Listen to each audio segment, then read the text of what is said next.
Armageddon ini diambil dari dua kata, dari kata Urah dan kata Mageda. Urah itu adalah sebuah bukit dan Mageda adalah lembah yang berada di samping bukit tadi. Nah, bukit dan lembah inilah yang apabila dikuasai, maka siapapun yang menguasainya itu bisa diyakinkan akan menguasai arah perpolitikan di akhir zaman. Dan itulah yang diramalkan oleh para pengamat dunia, para pengamat politik dunia. Di dalam bukunya Ramalan Politik Dunia, mereka memperkirakan dan meyakinkan mereka sendiri dan bangsa mereka sendiri bahwa siapapun yang bisa menguasai wilayah ini, maka dia bisa menguasai kendali perpolitikan di akhir zaman. Ya, bahkan kendali perang dunia ketiga bisa mereka kuasai. Di manakah wilayah ini? Wilayah ini tidak lain adalah wilayah yang berada di Syam. Syam ini bisa bermakna Palestina, juga bisa bermakna Suriah. Ya, karena kedua bangsa ini, terkecuali Jordania dan Lebanon, kedua bangsa ini sering disebut Rasulullah SAW terkait dengan huru-hara akhir zaman. Yang pertama itu Palestina.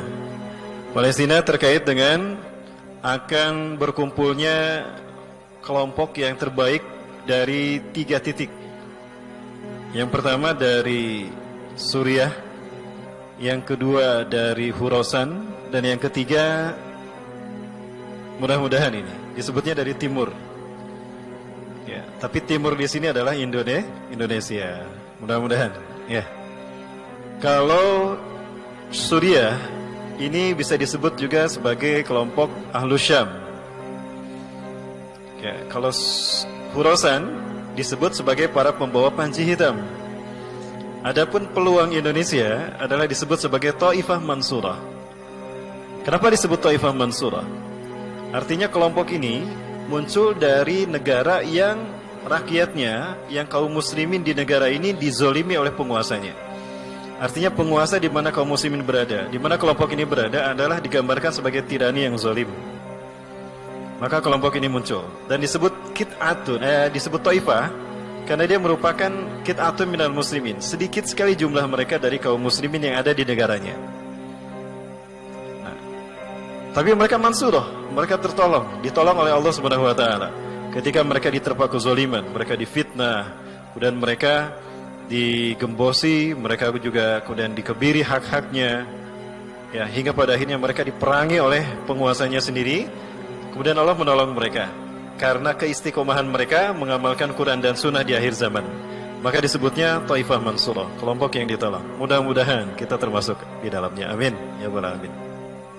Baik para Allah, kita ulas kembali. Apa sebetulnya Malhamatul Kubra atau orang menyebutnya Armageddon? Ada 3 pandangan Armageddon ini dalam terminologi umum hari ini. Yang pertama, ada yang menerjemahkan Armageddon itu adalah perang bintang. Ya, perang bintang. Sehingga menginspirasi adanya film Star Wars. Ya. Yang kedua, ada yang menyebutkan Armageddon ini adalah perang teknologi, di mana saat itu nuklir digunakan oleh seluruh negara di muka bumi, sehingga bumi mengalami kehancuran yang luar biasa. Nah, adapun versi yang benar adalah versi yang kita terima dari hadis Rasulullah SAW, bahwa perang ini adalah perang non-teknologi. Karena pada saat itu umat Islam akan kehilangan teknologi, di mana gelombang elektromagnetik dari bumi akan hilang. Di dalam kitab dari Dr. Amin Muhammad Jamaluddin, beliau menyebutkan bahwa Rasulullah SAW menyebutkan akan ada satu peristiwa dahsyat di alam semesta, di mana semua manusia akan merasakannya.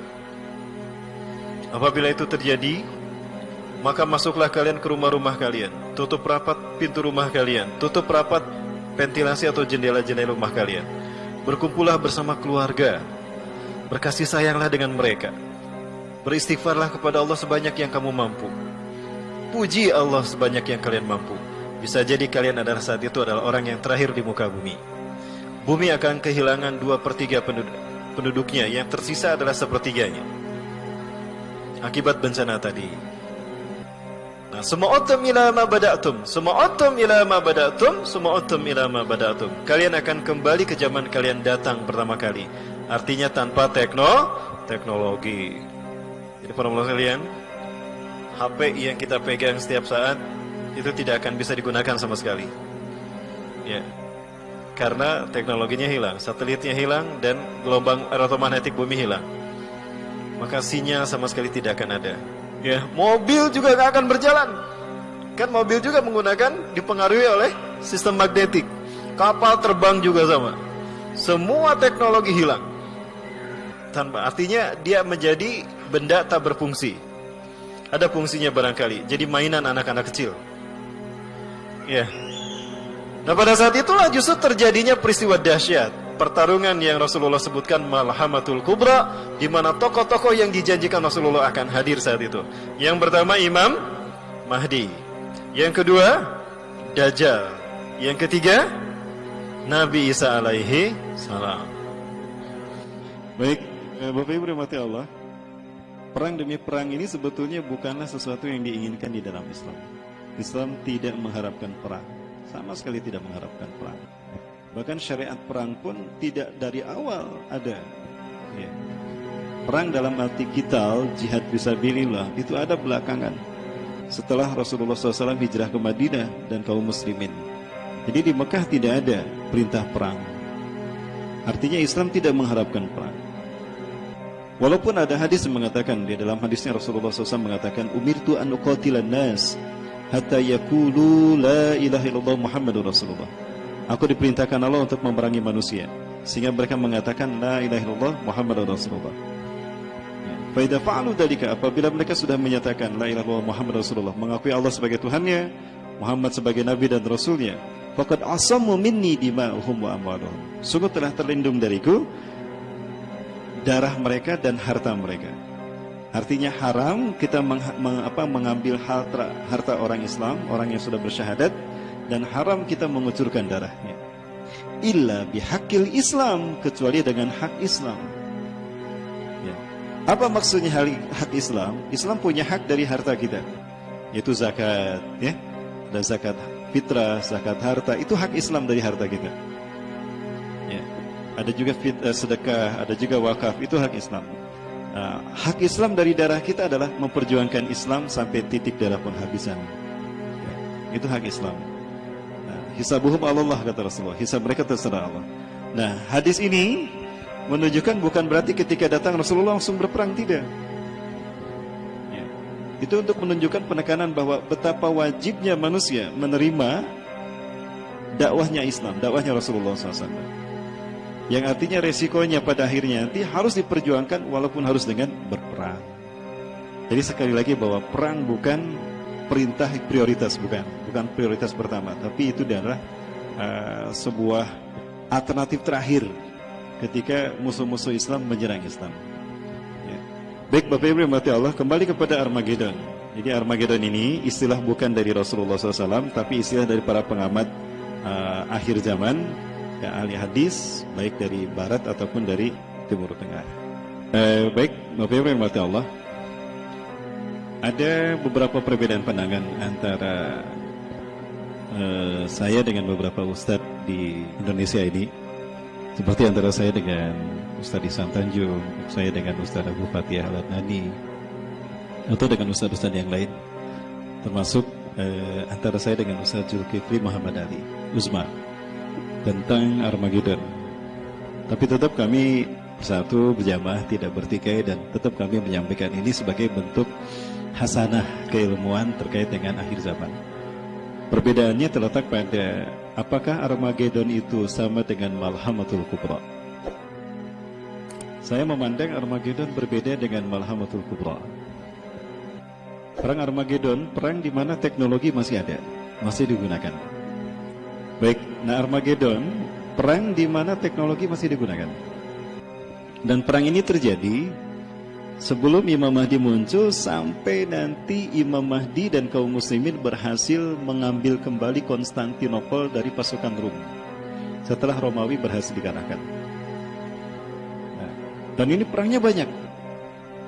Mulai dari agresi barat terhadap umat Islam di Suriah, yang mana itu dimulai dengan melemahnya kepemimpinan orang-orang Arab atas negara mereka masing-masing karena buruknya akidah mereka yang kemudian umat merasa jera dan tidak mau lagi taat pada mereka, sehingga timbullah pemberontakan kepada penguasa yang zalim tadi. Dan ini sudah terjadi. Seperti di Suriah. Nah, di Suriah itu sudah terjadi. Bagaimana Bashar Assad ditolak oleh rakyatnya karena kezaliman dan kekufurannya. Baik Bapak Ibu rahmati Allah. Nah, ini kekufuran yang terjadi di Suriah. Nah, inilah yang kemudian menjadi salah satu api dalam sekam yang memicu terjadinya Arab Spring. Nah, terjadinya Arab Spring inilah yang menjadi awal dari perang Armageddon. Dan perang ini, petaka yang menimpa bangsa Arab ini sekali lagi karena kezaliman pemimpin-pemimpin mereka, itu sudah disinyarirkan oleh Rasulullah, sudah diisyaratkan oleh Rasulullah akan terjadi. Ya, sebagaimana dalam salah satu hadis Rasulullah SAW terkait dengan akan munculnya pemimpin-pemimpin yang akan membawa petaka kepada bangsa Arab. Rasulullah SAW mengatakan dalam salah satu hadisnya dari Zainab binti Jahshin, anna Nabi SAW istaiqadha min naumih, bahwasanya Nabi SAW terbangun dari tidurnya, wa huwa yaqul la ilaha illallah, tidak ada Tuhan selain Allah, wailul lil arabi min syarrin qad iqtaraba, kecelakaan akan menimpa bangsa Arab qad iqtaraba yang telah mendekat. Futihal yauma min rami Ya'juj wa Ma'juj mislah hadiyah, telah terbuka hari ini lubang Ya'juj Ma'juj sebesar ini. Rasulullah mengisyaratkan dengan tangannya biadil asrah. Sufyan mengisyaratkan, Rasulullah mengatakan begini. Ya. Qultu, aku berkata, aku bertanya Zainab binti Jahshin, ya Rasulullah, anuhlika wa fina salihun, anuhliku wa fina salihun. Wahai Rasulullah, apakah kami akan binasa sementara di tengah-tengah kami banyak orang-orang soleh? Qala na'am. Rasul menjawab, iya. Idza kathural khabath, apabila kathural khabath, apabila maksiat di mana-mana dan ulama-ulamanya membiarkan maksiat itu terjadi, atau umat membiarkan kemaksiatan itu terjadi, maka umat Islam yang soleh pun akan kena. Ya, orang beriman yang soleh pun akan kena dengan kecelakaan dan petaka tadi. Nah, Bapak Ibu rahmati Allah, pertanyaan kita adalah, Rasulullah bersumpah dengan kalimah tauhid la ilaha illallah bahwa bangsa Arab akan mengalami petaka yang luar biasa. Ini yang disebut barangkali yang kita pahami dalam realitasnya adalah Arab Spring, yang dimulai dari Tunisia, kemudian Mesir, lalu ke Irak, lalu ke Afghanistan, lalu ke Yaman, kemudian ke Suriah. Yaman 2010, Suriah 2011. Dan petaka-petaka ini menimpa bangsa Arab. Coba kita lihat, siapa yang disebutkan bangsa Arab oleh Rasulullah? Suriah, Arab bukan? Arab. Palestina, Arab. Kemudian Irak, Arab. Afghanistan, Arab. Mesir, Arab. Libya, Arab. Yaman. Bagaimana kondisi negara-negara tadi? Hancur kan? Dan itu sudah diperangi oleh rejim-rejim yang berkuasa yang zalim. Baik Bapak Ibu rahmati Allah. Nah, sejak saat itu kemudian bangsa Arab ini mengalami awal dari Armageddon. Ya, jadi Armageddon ini panjang. Dimulai, jangan-jangan Armageddon ini memang sudah dimulai dengan Arab Spring kemarin. Ya, nah, konflik inilah yang ternyata menjadi pemicu terjadinya perang Armageddon. Dan kita menyaksikan bagaimana nuklir dijatuhkan bertubi-tubi kepada saudara-saudara kita yang ada di Timur Tengah, baik di Palestina, baik di Suriah, ataupun di Irak, ataupun di Mesir, ataupun di Tunisia, ataupun di Libya, bahkan di Afghanistan dan Yaman. Ini membuktikan apa yang disampaikan Rasulullah SAW. La ilaha illallah wailun lil arabi min syarrin qad iqtaraba. Tidak ada Tuhan selain Allah. Kecelakaan akan menimpa bangsa Arab karena keburukan yang telah mendekat kepada mereka. Dan ini Rasulullah kaitkan dengan futihal yauma min radmi Ya'juj wa Ma'juj misnahadi. Hari ini telah terbuka lubang Ya'juj Ma'juj sebesar ini. Ya, sebesar ini. Nah, berarti petaka ini ada kemungkinan dari pelakunya Ya'juj dan Ma'juj, tapi bukan Ya'juj Ma'juj yang ori, Ya'juj Ma'juj yang KW. Ya, karena ada 2 Ya'juj Ma'juj, bahkan ada 3 kalau begitu. Pertama Ya'juj Ma'juj di zaman Zulkarnain, di zamannya Nabi Musa alaihissalam, yang membentenginya ketika berada di tanda petik Cina menurut kami. Kemudian ada Ya'juj Ma'juj yang terkait dengan petaka yang menimpa bangsa Arab, dan Ya'juj Ma'juj yang nanti akan keluar di zaman Nabi Isa turun. Di saat Nabi Isa turun. Jadi ada 3 Ya'juj Ma'juj. Tapi Ya'juj Ma'juj yang asli cuma 2, yang dulu dan yang nanti zaman Nabi Isa. Adapun yang menimpakan petaka pada bangsa Arab, ada Ya'juj Ma'juj keturunan yang pertama kali. Karena Yajuj Majuj yang pertama menurut Syekh Hamdi bin Hamzah Abu Ziyad dari Saudi Arabia itu adalah keturunan dari Yafis bin Nuh. Nabi Nuh punya anak laki-laki yang terbesar Yafis. Yafis punya keturunan bernama Maguk. Maguk bin Yafis inilah yang melahirkan keturunan yang bangsanya dinamakan bangsa Yajuj dan Majuj. Mereka yang dulu dikurung oleh Zulkarnain dalam cerita surat Al-Kahfi. Baik, Bapak Ibu rahmati Allah. Nah, Arab Spring inilah yang menjadi pembuka Armageddon. Nah, jadi Bapak Ibu, Armageddon ini dimulai dari Arab Spring sampai nanti umat Islam berhasil merebut kembali Konstantinopel.